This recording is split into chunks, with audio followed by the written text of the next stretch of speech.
Welcome to our podcast, She's Bridging the Gap, where we're on a mission to bridge the gap through conversations that inspire change and build lives, businesses, and healthier minds. I'm Sam D, and I'm a certified nutrition coach and personal trainer. I'm Hannah Harvey, and I'm a business coach and strategist. And I'm Kendra Garrett, a mindset and accountability coach. In this podcast, we're going to bring you the tools you need to bridge the gap between your health, wealth, and relationships. Hey there, and welcome back to our podcast, She's Bridging the Gap. Today, we have a special guest, Lauren Golden. Lauren is the person who brought all three of us together in her Free Mama movement and her Squad Elite coaching certification, where we've all been working really close together over the last year, and we just graduated. Lauren started her Free Mama movement 5 years ago, and she's a best-selling author, and now she's transitioning into speaking more and continuing to help people live a totally awesome, guilt-free life. In this podcast episode, we're going to be talking through the transitions and just seasons of shift that we all go through in our life and businesses. So let's go ahead and get started. Hi, Lauren. Thanks so much for being here today. Will you go ahead and introduce yourself a little bit? Hi, ladies. The last time I think we were all on a Zoom room together, it was a coaching call. So I will do my best to put on a different hat today. And maybe I'll be the one a little bit under the microscope that we're looking at and talking about all the things. So this is exciting. Yes, I am Lauren Golden. I am a wife. I am a mom of three. I live in Kansas. I am a yoga iced coffee enthusiast. I am a new reading enthusiast as well. We've been powering through some books the last couple of years. And like you said, I am the founder of the Free Mama movement, which really kind of changed the trajectory of my life. It's one of a handful of moments that have done that. It's funny to look back, when you're down the path a little bit and look back and realize kind of what those moments in your life are. And most recently, after about 5 years in business, we went through just some really hard things in our family that continue to be hard some days, that is kind of setting me on a new path, as life tends to do when it gets in the way. So I'm sure we'll dive into some of these topics, but like Kendra had mentioned, I am wanting to do more speaking, and I've you three know this probably more than anyone. I've certainly done my fair share of speaking over the last 5 years. I think all I do is speak sometimes. However, as I have gone through different things and sort of evolved as a person and learned new things and kind of gotten new messages and new downloads, I'm really wanting to shift that topic, not just to be about a business and marketing, but really about what are those things, those intrinsic qualities and those things in our thoughts and our consciousness that have to shift for that other stuff, the more tactical, day-to-day, lifey stuff to even happen. So it's a little bit of a deeper message, but I've gone through a little bit of deep stuff. So it all feels good and right. So that's where we are today. Awesome. So our podcast is all about helping people bridge the gap, right? Whether it's life, business, going through a season of transition, health. And so I think what we really want to talk to you about today is during your seasons of transitions, or as you're bridging the gap from one thing to the next, if we can just talk through your mindset, how you work through those things, and I don't know, just how it feels, right? Because sometimes we don't always focus on feelings. I would love to start by talking about how it feels, because I think I've heard you guys say the word bridge a few times. I realize it's part of a phrase, bridging the gap. But the part bridge is, I got a visual the first time you said it. And I'd like to do my best to tell you guys and share with you what I'm visualizing every time you say that. Because I think if I can paint that picture for you, you're going to get the feeling that I have and you'll know what I'm talking about. So I don't know, I can't think of a specific movie, but it happens all the time in movies, right? Where they're out on an adventure. I don't know, probably everything from Indiana Jones to cavemen to whatever. And they come to this place where the earth ends and there's this huge pit, right? And it drops and they find the bridge across, right? But it's never this industrial metal, really secure bridge. It's one of those ropey things, you do at an obstacle course in the sky kind of thing, where it's wobbly and maybe there's some wooden planks missing along the way, and like plot twist for the movie, like usually it snaps and then there's some sort of adventure and whatever. But in this case, like I'm literally visualize like that bridge is a little bit like that. Like it doesn't feel stable or comfortable. It moves with you and in response to how big your movements and reactions are, right? Like it's not these easy sequential steps where it's just one foot. Sometimes it's a big stretch. Actually, I took our Freedom Founder is one of the programs that I run, and we took them to Hawaii back in October for a mastermind. And we did a, not a ropes course, but a zip line. Zip line. Thank you. But in the zip line course, there were some of these bridges to like get to the next tree, basically. And I can see it. Like I know what it feels like to be on it, and it's wobbling, and maybe someone else is messing with it and shaking it. And it's like, as I went through, it was like, sometimes depending on how that bridge looked and felt, it was like, how do I like run really quickly across this thing while holding the sides? Some of them didn't even have sides. And so it was this slow, like sometimes it was like a little step, and sometimes it was this big reach between boards. So y'all with me on that visual? It gets a feeling, right? Like it's uncomfortable and it feels scary. And sometimes you can see the other side. And to go back to the zip lines, there were a couple of courses where literally you couldn't, like until you started moving, you didn't know where you were going to end up. And so ever since the first time you said bridging the gap, I'm like, that's my visual for like life, you know? And the last thing I'll say about that is, in my experience, and we can dive, I'll ditch the metaphors, but like in my experience, the bridge is the longest part of our life. It's kind of like the zip line. Then you get to this tree where there's a stand and you can like hold something, and like your feet feel grounded, even if you're up in the air, right? Because there's this steady thing. But those plateaus, in my experience, where I am someone who is always growing, is always looking for the next thing. And I don't mean the next thing like chasing the next thing. I mean, like sometimes it's introspective. Sometimes it's health. Sometimes it's improving my parenting, but I'm always striving for growth. And so those plateaus, they're actually the short part. The bridge is the long part. So then the challenge or the opportunity becomes, how do I improve my skill set at getting across the bridge and not panicking? And much like that time when we went ziplining, the first one, I wanted to die. I wanted to quit. I didn't think I was going to make it. And by the time, as you go, it's one of those things where like, it gets easier. You start to trust the process. You still get the feeling. It's still uncomfortable. It's still fun, maybe-ish sometimes, but sometimes not, right? But you start to trust yourself that you're not going to give up, that you have the courage to take the step and then the next step and the whatever. So I don't know. I hope that landed, but I got this super clear visual as soon as you guys started saying like bridge and bridging the gap and these life experiences. And obviously I have the privilege of knowing about a lot of yours, and you all know a lot about me. And that visual feels a little bit like life sometimes or all the time. Yeah. And I think that's such a great way to put it, because so many times you hear people trying to find balance. But I think that when we named this podcast and we decided to do this, we all agreed that there is no such thing as balance when you're running a business from home and being a mom and being a wife and doing all the things. But you can bridge all the things, and it's not going to be easy, but it's going to be worth it. Can I disagree with you? Sure. On your podcast. See, I think balance is misunderstood.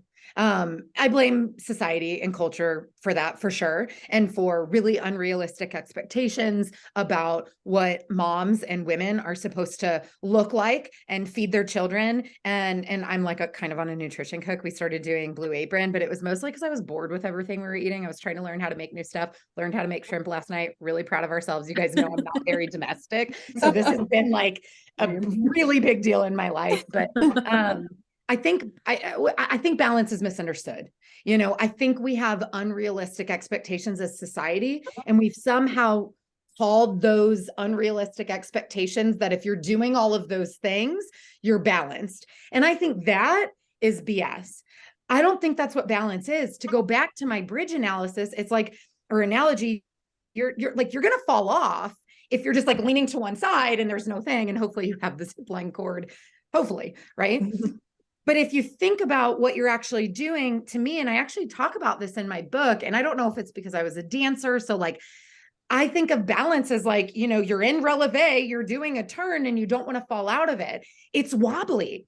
There's movement, like on the bridge. Like, it's not about perfect. It's not about expectations. It's about not falling. It's about like knowing on the inside, because think about balance comes from your core. That's why we do, like, as dancers or whatever, you have to do those core exercises. You have to be grounded. You have to know who you are. You have to be solid. You know, I'm trying to go both analogy and literal here for you, but like, you have to know those things in order and have that, like, that strength to know when you need to lean into one thing or another. You know, we go through seasons, and I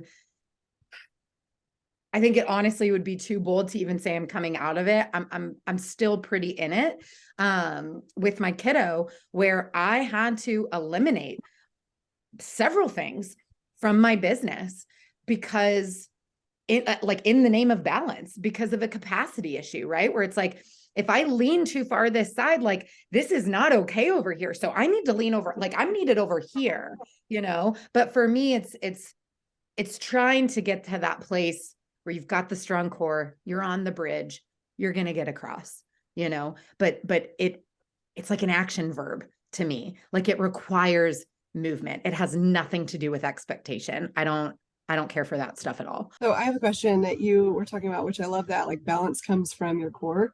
What would you say that you have done to strengthen that core to be able to recognize like how to keep that balance from your core? Yeah, it's a really good question. Not to be too cliche, but COVID really changed me a lot.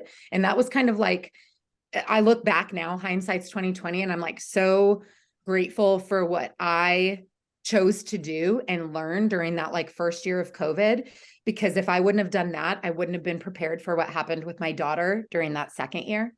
But what really happened for me is, you know, I think a lot of the tools, because these are all just tools, right? Tools to stay on the bridge until you get to the next plateau. That's what we're talking about, you know? And for me, like, a lot of the tools that I relied on really heavily, because they were either intuitive to me, or maybe they were reinforced in childhood, or they served me well at some point, were very logical, which is kind of like a more masculine energy, right? Like, I can logic my way out of anything. Like, I can have a bad feeling and logically go, well, that's silly and blah, blah.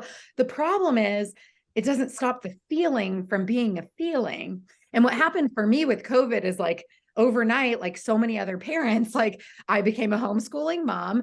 I'm still running this business. And this was both a blessing and a curse, but every woman who had kids all of a sudden became my ideal client overnight. And so right at the beginning of COVID, we had a huge influx of people out of necessity coming to the Free Mama community. And it was a blessing, but it was also really stressful, because it was like the time where all of a sudden my bandwidth like imploded with having all of my kids home. And we chose to homeschool during that time, and a bunch of different stuff was happening.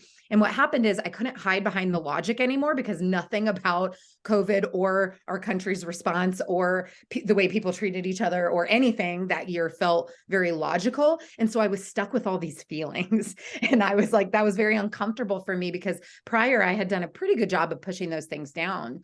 And what I did that year, I actually hired someone named Jillian, who is still a good friend. You guys are probably all familiar with her. She's done some amazing work inside of our Free Mama community, speaking at events. And I started working with her one-on-one.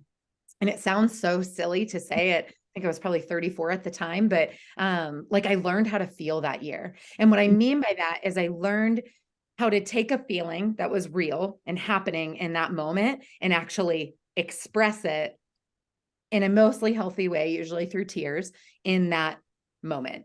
as opposed to I'm fine. This isn't a big deal. Get over it. This is ridiculous, whatever. And like shoving it down. The problem was for me personally was like, it opened the floodgates, right? Then all of a sudden I had like trauma from childhood and teenage and college. And I'm like, okay, we're feeling like 34 years worth of stuff. But what's cool is I really started to develop that tool, of being able to feel things and express myself in a different way and sort of have this yin to my yang of this like masculine energy, this logic tool of not spiraling in my thoughts, which a lot of people struggle with, right? I had kind of, I don't want to say mastered, but I had gotten pretty good at that. But now all of a sudden I could also feel. And so it was learning how to like lean into both of those things. I don't know if that totally answers your question, but that's kind of what I'm thinking. It's like, we're all just learning for these tools. And for me, it's learning how to feel. It's investing in coaches. Something that then once things got hard with my kiddo, that I started doing a lot of was yoga. And what I realized was like, I was a really great doer. A lot of high achievers are great doers.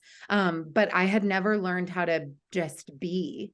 And so yoga for the last 2 years has given me like this safe time, this me time. And it does kind of kill two birds with one stone, that it's also good for my body, but really learning to slow down, to create space between experiences and my reaction to experiences. And it's been a really big blessing. And I actually had a phone call yesterday with someone who's going to speak at Free Mama Live this year named Dawn. And I read this book that they had recommended to me called The Untethered Soul when I was out of town a few weeks ago. And we were basically having our own mini book club conversation. And I was saying how every time I go to yoga, I just feel like I never want it to end. And they were like, I think you're missing the point of the book, because the point of the book is how to make that happen. Like that sense of peace, that like separation, that using your breath, that not being so reactive, that whatever. And so that's kind of my journey I'm on now. And I don't anticipate reaching like Buddha level in this lifetime. But it's just like this new level of awareness, right? Where it's like, oh, this is another tool now that I get to lean on to help me get through these moments that are really, really difficult in life. Yeah. I think that's awesome. I love that, because a lot of times we try to like logic our way through things, and sometimes the answer is to actually feel the thing and not logic our way through things. So let it pass through, right? Like actually deal with it, Right. I've come across the phrase, hearing a lot where people are saying like, I'm just pushing through. Like, I don't like that phrase. Like, let's work through it together, because if you push it through, it will eventually come back up and you will have to deal with it at some point. So let's just do it now.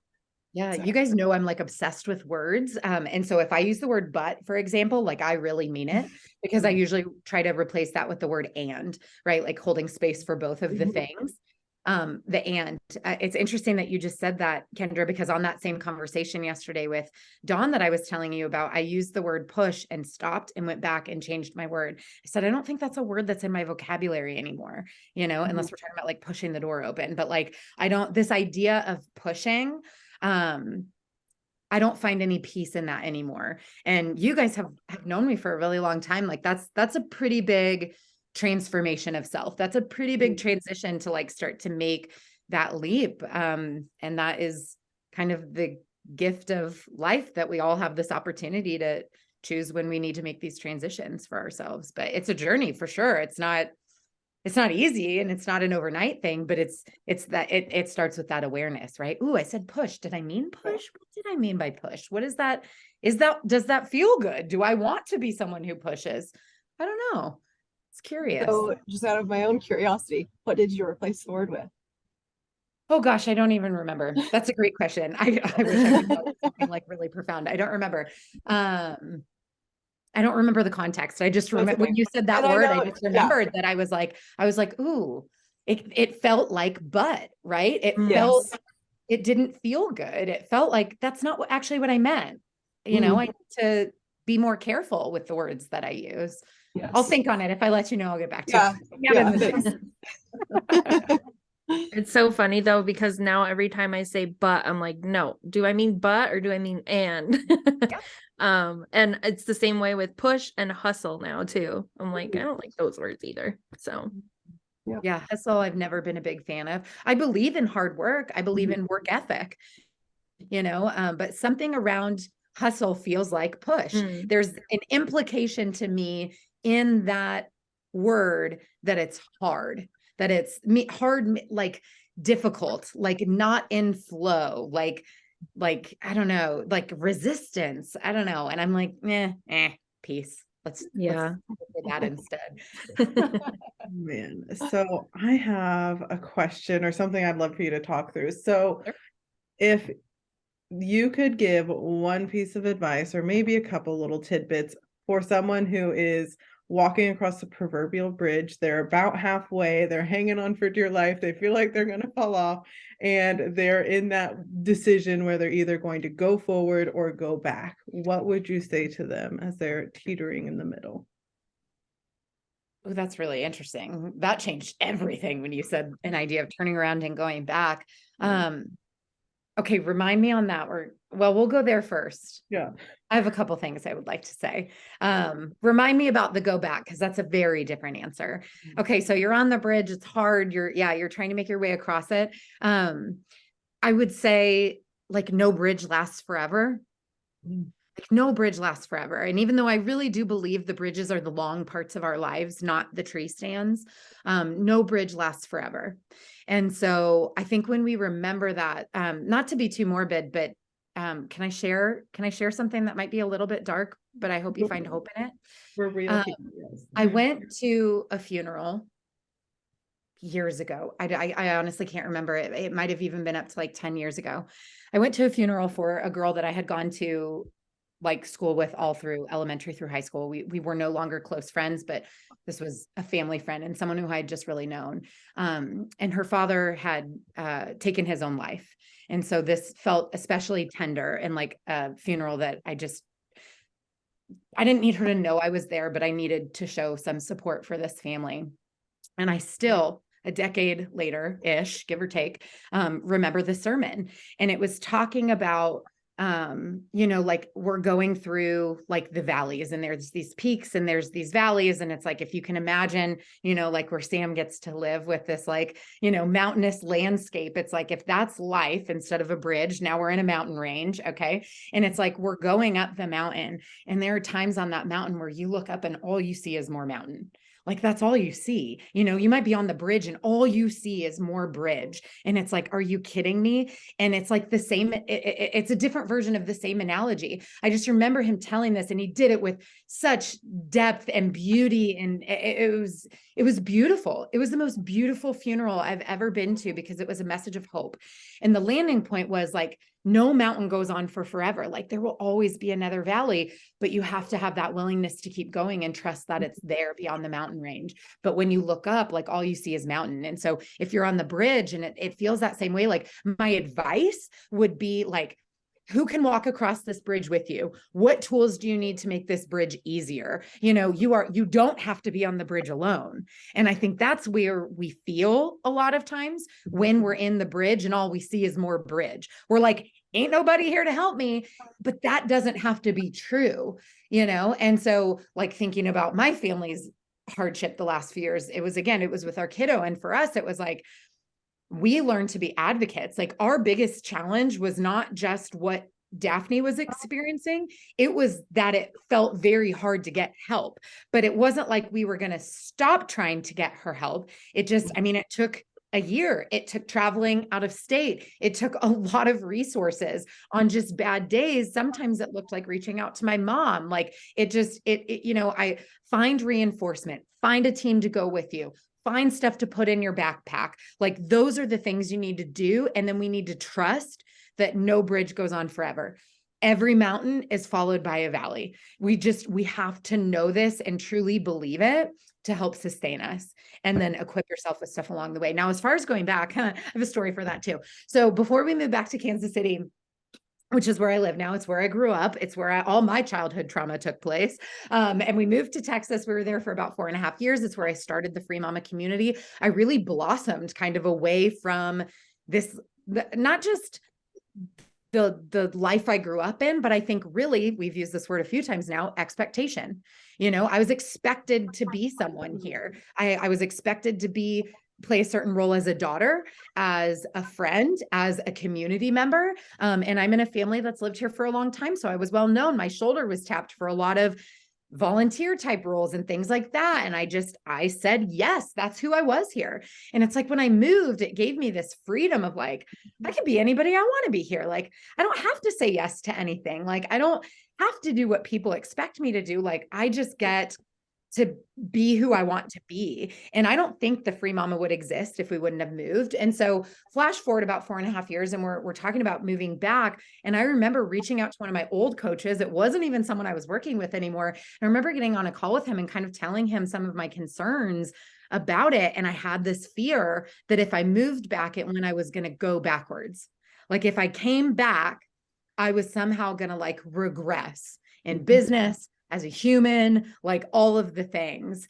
And he kind of told me, he's like, you don't like, that's not even possible. He's like, this thing you're like, you're not just going to like forget what you've learned. Like, you're not just going to forget what you've done, and you will get the opportunity to exercise some new skills. Like, you might have to have boundaries with your parents. You might have to say no to people you said yes to. But he's like, to assume that it's this given that you can just go back and somehow things are going to be how it was, it's not possible. So if you're on the bridge and you're like, well, how do I just go back? Like, you can't unsee what you've seen. You can't unlearn what you've learned. Like, you can't unexperience it. It's part of you now, you know? And I don't know, talking to him that day, I just remember there was a part of me that was still afraid. It didn't turn off like a light switch, but it just gave me such a new perspective of like, oh, like, of course. Yeah, that makes sense. Like, of course, I'm not just going to like forget like all this stuff I learned how to do while I lived here. Yeah. Okay. Like, and I think then buying into, this was my logic mindset coach. Can you tell? But buying into that stuff, then I could start to work with some of my feelings. How was I feeling about moving home, and what would it be like if I saw someone, you know, that triggered something for me? And that looked more like therapy, to be honest. But yeah, anyway, so you can't go back. I love that response. That's so good. Yeah. Oh man, I was like, oh, I've had some aha moments just now. I'm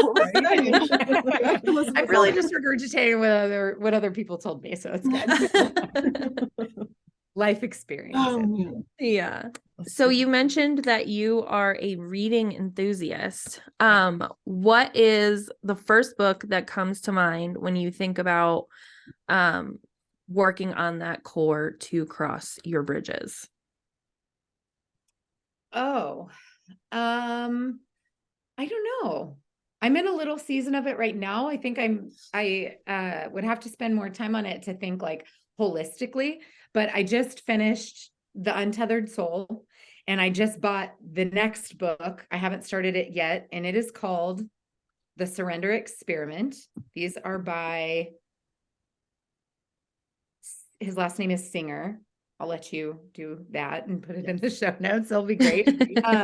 Because I had some lingering questions and some thoughts after I read this very deep book that it really just made me view myself differently. And if I can give you the Cliff's Notes if you want, kind of my 1 to 2 sentence abbreviation of what the book's about. Really, the whole book is supporting this concept. He talks about, who are you? And what's really interesting is, this is a question I feel like I've asked my students. This is something we think about. And this book took it to a whole different level that I had never even thought of. So a couple things. Number one, like if I were to ask you guys who you are, and you asked me to introduce myself, right? Who am I? I'm a wife. I'm a mom. I live in Kansas. I got 3 kids. You know, I went to Zion High School. I went to school in San Diego, blah, blah, blah, blah, blah. That's who I'm 36, right? That's who I am. And it's like, okay, well, but like, then who was I when I was 2? Because most of those things weren't true yet, right? And I was 2, not 36. And like next year I'll be 37. So then like, who am I then? And like, what does that look like, right? And so he kind of talks about that. And that's one point. Hang on to that for a second. The second point is, have you guys ever had a voice in your head?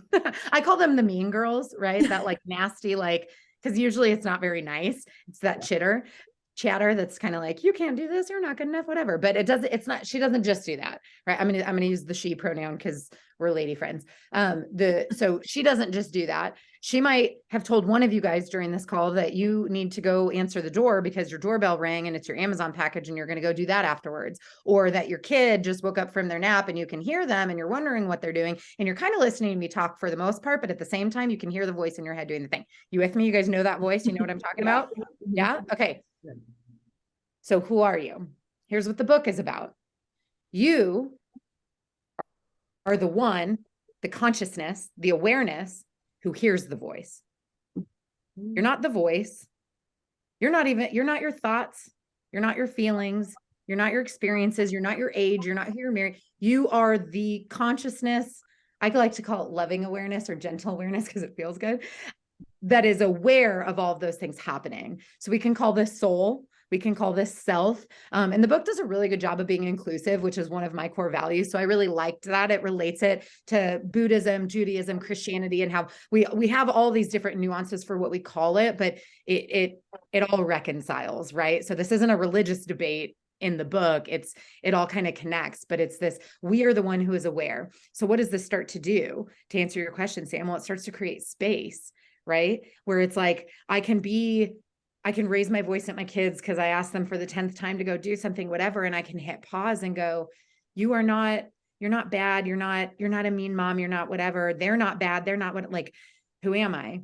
I'm the one who is aware of this thought right now. Deep breath. And you just like reset. It's amazing. Or that's how I've experienced it after reading the book. So The Untethered Soul rocked my world. I read it in 2 days on the beach, which I highly recommend if you can swing. But I just like downed it. And it's just been beautiful. And so, like I said, I ended up buying the second one. I'm currently reading a book called Lighter by Yung Pueblo. And there are some married messages between those two books for sure, in terms of just healing and how we view the world and how we forgive and choose to move on, and lots of nowness, right? Lots of kind of the stuff that yoga gave me through like what started as like an exercise practice. It's lots of like, how do I come back to this present moment? How do I let go of these past hangups and all this stuff that's happened? How do I stop worrying? Because this was my personal journey, as like, I used to always live in the past, right? Like just constantly like, this happened, woe is me, blah, blah, blah. I was like up until my early 20s. This boy did that. This girl did that. Very like, it already happened, you know? But then in my doing phase, my like high achiever, starting a business, whatever, I was very future paced. It was, here's my next goal. Here's the next thing. Here's the whatever. And in this season of my life, what I've just been, I think, especially the last handful of months and kind of precipitated by COVID and then mental health stuff and whatever, is it's just like, how do we bring it back to the now? How do we bring it back? And so I'm reading all these so there's different nuances on how to do it, but that's really what I've been kind of marinating in lately. And then we'll tag team this marination. I've also read like 3 books on investing lately. So we probably don't have enough time for me to go down the like feminist gap of wealth and men and women, but so I'm like, I think but it's, to me, that's part of balance, right? It's like, it's a very masculine energy, but with the reframe for the feminine, because that's the problem, right? Is that power dynamic, but also like all of these very soulful, type books. So that's what I've been reading lately. That's so good. Now I have to go read that one. Untethered Soul. Yeah, it's good. It's good. It's really good. Lauren, do you just want to tell people where they can find you, what you have coming up, and how they can see everything that you're offering out in the world right now? Well, speaking of books, I can kind of bridge that gap for you guys, because we are actually starting a free book club. Book club is something that I started a few years ago in one of my Free Mama programs, in an effort to learn to be a reader. Quite frankly, reading was really hard for me as a kid. And so I kind of adopted this label of just like, I'm not a reader. And I just didn't for a really long time. And then I realized that that was a narrative that didn't work for me anymore. And so I decided to change it, which is really cool, because it turns out we can all do that anytime we want. And it worked almost too much. But so we're bringing back book club because I love it. it. It's really important to me. And it's totally free. So you can get information and sign up for that at laurengolden.com. And if you're more interested on the business, kind of where business meets personal development, we have an in-person event coming up, probably our last Free Mama Live, but it is going to be extraordinary. Dawn, who I already mentioned on this call, is one of our speakers who's going to be talking about identity. And it's really how we marry how we view ourselves, who we want to become. It matches our bank account. I just believe that there is this correlation. And so we have created this in-person event in Kansas City. It's in April. Again, you can go find all the details in the show notes or go to, I think it's live.laurengolden.com. But it marries those two things. And it is very carefully and lovingly curated. And it's a very powerful event. You know, I know life-changing starts to get up there with like authentic in terms of buzzwords. But I have yet to encounter anybody who's attended this event and didn't feel transformed afterwards. And we've kind of doubled down this year, given a lot of the topics we talked about today. So we're really ready, and it's a very special time to be in person and taking care of yourself and really focusing on your own growth. So we'd love to have you there. Awesome. And we'll put all these links down in the show notes. But thank you, Lauren, for coming and hanging out with us today. I think we've all learned something, and I think we're all going to go grab the Untethered Soul book. Yeah. Book club. Thank you for having me, ladies. I loved it. I'm going to go waddle off my bridge now. Same. You can find our podcast, She's Bridging the Gap, on Apple, Spotify, or wherever you listen to your podcasts, and on YouTube if you want to watch the live video chat. You can subscribe to our channel now so you don't miss a single episode. And we're so excited to start helping you build your bridge.